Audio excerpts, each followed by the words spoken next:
गमवू शकतो in the sense असं दोन गोष्टी येतात की प्रॉपर्टीचा हक्क जो असतो, समजा वडील आहेत, वडील गेले तर वडिलांनंतर त्यांनी जर विल केलं नसेल तर हिंदू सक्सेशन ऍक्ट प्रमाणे सेक्शन 8 प्रमाणे त्यांचे क्लास 1 एअर्स कोण होतात, तर बायको, मुलं आणि आई, म्हणजे पुरुषांची आई क्लास 1 एअर मध्ये घेतलेली. हे जर यातले कोणीही एअर्स असतील तर ते सगळे इक्वली घेतात. यातले जर कोणी एअर नसेल तर मग क्लास 2 एअर्स लागू होतात. त्याच्यामध्ये ढोबळमानाने वडील, बहीण भाऊ, भाचर हे क्लास 2 मध्ये येतात. त्यामुळे क्लास 1 आणि क्लास 2 ही जर विभागणी नीट असेल तर किंवा तुमच्याकडे त्या पद्धतीने तुमच्यामध्ये बोलणं झालेलं असेल. पण बेसिकली फसवणूक कधी होते लोकांची, जेव्हा तुम्हाला हे माहीतच नसतं की तुमची प्रॉपर्टी तुमच्या नावावर काय आहे किंवा तुमच्या वाडवडिलांची प्रॉपर्टी काय होती, त्याचे कागदपत्र तुमच्याकडे नसतील, किंवा सगळ्यात महत्त्वाचं म्हणजे आम्ही त्याला ॲब्सेंटी लँडलॉर्ड असं म्हणतो. म्हणजे आपल्यापैकी बरेच लोकांचे असे असेल की आपण राहतोय पुण्यात किंवा मुंबईत पण प्रॉपर्टी गावाकडे आहे, म्हणजे प्रत्यक्ष ताबा तुमच्याकडे नाहीये, कागदोपत्री तुम्ही मालक आहात. अशा वेळी जर कोणी ती ॲक्वायर केली किंवा कब्जा केला त्याच्यावर, तर आणि हे जर तुमच्या लक्षात आलं नाही तर इन दॅट केस 12 वर्ष जो ॲडव्हर्स पोझिशनचा कायदा आहे तो जर त्या माणसाने क्लेम केला तर त्यावेळेला तुमचे अधिकार जाऊ शकतात.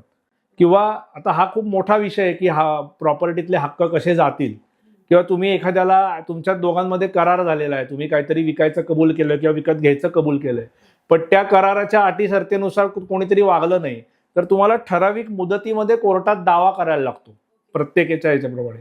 आणि त्या मुदतीत जर केला नाही तर तुमचा हक्क तसाच राहतो, पण कारवाई करायचा अधिकार तुमचा लिमिटेशन ऍक्टनी बार होतो. So right exist, remedy is bar, असं त्याला इंग्लिशमध्ये तत्व आहे. असं होऊ शकतं. पण आता या केसमध्ये लँड किंवा लेट्स से फिक्स प्रॉपर्टी म्हणजे फ्लॅट म्हणतो मी फॉर एक्झाम्पल.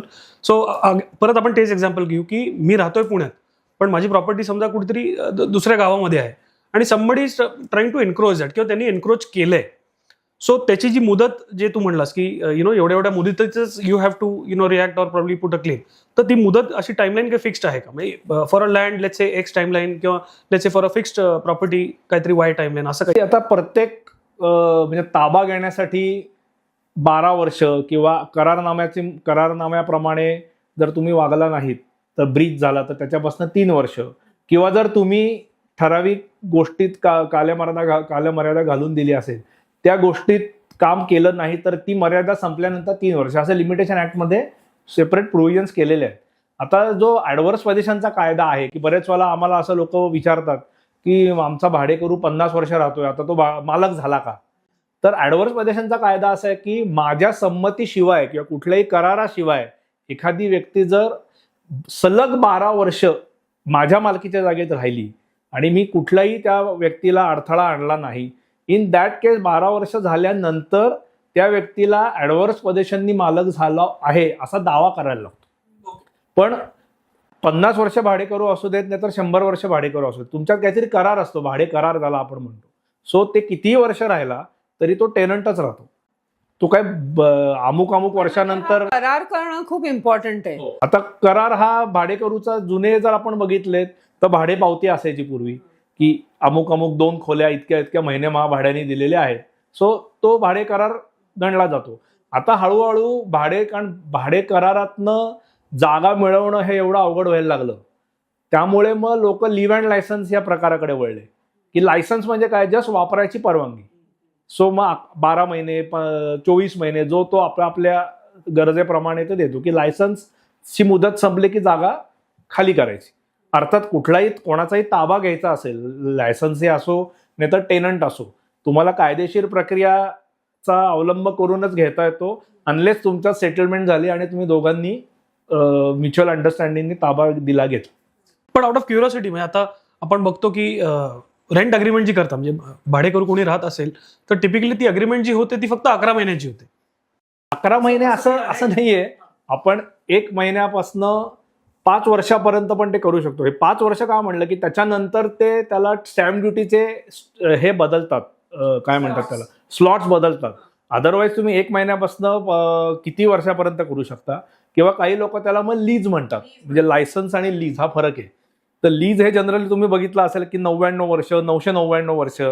लीजमध्ये खूप जास्त अधिकार दिले जातात, लायसन्समध्ये फक्त परमिशन टू यूज आणि ते पर्सनल असतं. सो कुठलाही करार असो त्याच्या टर्म्स काय आहेत हे खूप महत्वाचं असतं.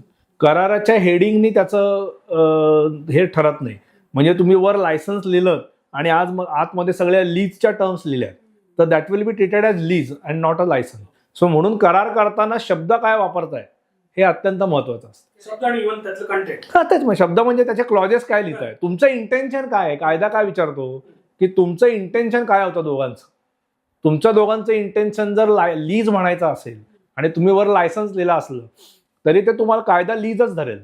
सो शब्द जपून वापरा. आपण जे म्हणतो कायद्यामध्ये आम्ही म्हणतो की एखाद्या स्वल्पविरामाने अल्पविरामाने फुलस्टॉपनी वाक्याचे अर्थ बदलतात. ते ऍक्च्युली होतं. म्हणून कुठलाही कागद ऍग्रीमेंट करताना तुम्ही तो तज्ज्ञ व्यक्तींची मदत घेऊन करायला.